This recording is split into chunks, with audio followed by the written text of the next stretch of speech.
Resumen de breve historia del futuro libro de Jaques Attali, parte 3, finalmente el capitalismo destruirá todo lo que no se ciña a sus reglas. El mundo será un inmenso mercado y cada minuto se dedicará a producir, intercambiar o consumir valor mercantil. Con el triunfo de la libertad individual sobre el resto de consideraciones, cada uno se preocupará solo de sí mismo, no se buscará la propia felicidad en la del otro y la soledad se acrecentará. Pero, un mercado sin Estado tiene ciertos problemas: aparición de cárteles, economía criminal o infrautilización de fuerzas productivas, que las empresas de seguros y de entretenimiento intentarán atajar creando formas de gobernación planetaria autoproclamadas. En la actualidad, en el ámbito bancario, el Comité de Basilea ya dicta reglas contables y financieras a todo el mundo sin necesidad de una ley que las ampare y, según el autor, en el futuro intentará hacer surgir una cuasi moneda mundial. Asimismo, las principales profesiones y sectores crearán normativas mundiales, creando en muchos casos cuasi impuestos o utilizando policías privadas. La gobernación será un nuevo mercado. Las primeras de estas organizaciones estarán dominadas por EU, como la actual ICANN, aunque poco a poco se irán independizando de él. El autor señala a la Federación Internacional de Fútbol como un buen ejemplo de organización actual que define cómo será la gobernación global del hiperimperio. Controla las grandes cantidades de dinero que los medios de comunicación dedican a este deporte sin que sea supervisada por nadie y sin que haya sido proclamada por ningún Estado. El retorno del nomadismo. Editar. Otra de las tendencias que describe el autor es la de la vuelta al nomadismo, al menos entre los más ricos.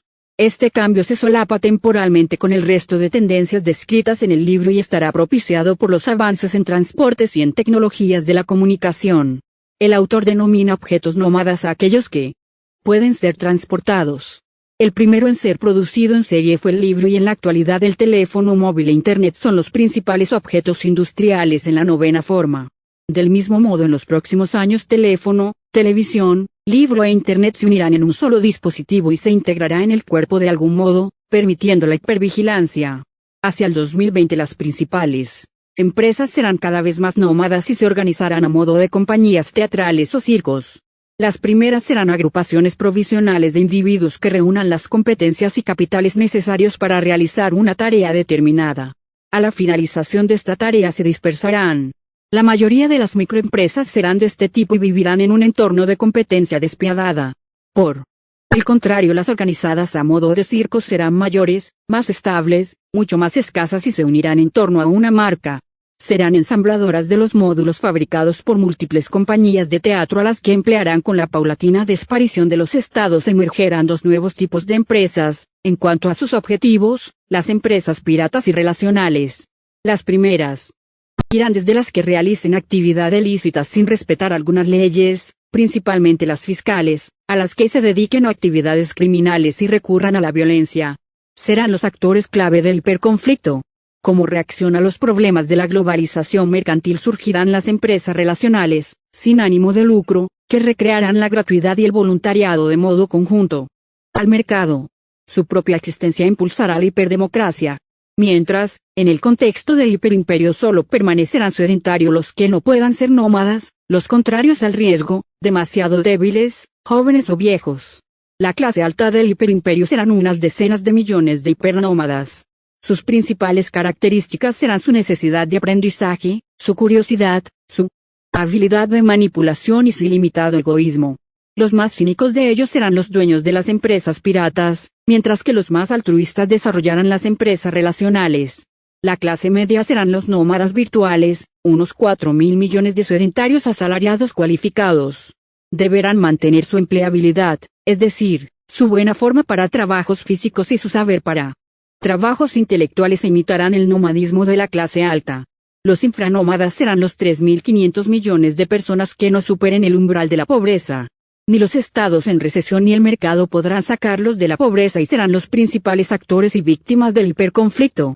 Serán, asimismo, los principales vencedores de la hiperdemocracia. El hiperconflicto, el aumento de la violencia. En este capítulo el autor anuncia un incremento de la violencia en el siglo XX y analiza sus causas: aumento de los actores que intervienen en la violencia, mayor descontento y más y nuevas armas, las tácticas que Occidente usará contra sus enemigos, armarse, aliarse, negociar, ayudar, disuadir y atacar, y el tipo de guerras que se producirán, de escasez, de frontera, de influencia y entre piratas y sedentarios.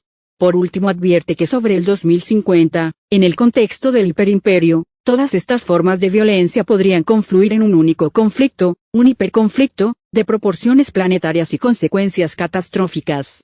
Los primeros actores que se sumarán a los conflictos bélicos serán las nuevas potencias que emergerán del orden policéntrico. Crecerán las disputas por la hegemonía regional. China disputará a Rusia sus regiones fronterizas y a Japón y Estados Unidos el este de Asia, mientras que Rusia intentará dominar Europa, India y Pakistán se enfrentarán e Irán intentará dominar el Islam. Además, con el vacío de poder dejado por el declive de los estados, aumentará el papel jugado por los que el autor reúne bajo el nombre de piratas, mafias, bandas de delincuentes y movimientos terroristas. Habrá más estados pirata, en manos de señores de la guerra, que controlarán regiones, oleoductos y materias primas, como actualmente ocurre con Somalia o Afganistán. Crecerá el número de ciudades dominadas por delincuentes y narcotraficantes, donde ni la policía ni el ejército se atreve a entrar, como ocurre hoy en día en Brasil o Nigeria. Bandas mafiosas, con el apoyo de hipernómadas, químicos, financieros, controlarán regiones enteras y amenazarán a jueces y políticos que se pongan en su camino, como ya es el caso de Colombia. Agrupaciones políticas o religiosas sin base territorial intentarán destruir el orden mercantil, como Al-Qaeda. Surgirán nuevas formas de amenaza, muchedumbres de infranómadas movidos por el hambre y la desesperanza pueden intentar asaltar Occidente por la fuerza. Para combatir a los piratas, con el Estado en recesión, proliferarán las empresas de mercenarios. Primero darán servicios de protección y seguridad y posteriormente de ataque e incluso sustituirán al ejército en misiones en el extranjero, abierta o subrepticiamente. Algunas de estas empresas respetarán las convenciones de Ginebra, pero, a juicio del autor, en vista de la tortura en Irak y el trato a los prisioneros de Guantánamo, la mayoría de ellas, así como los gobiernos que las contraten, no respetarán regla alguna. El descontento de los laicos irá en aumento de modo parejo a la decadencia del imperio americano.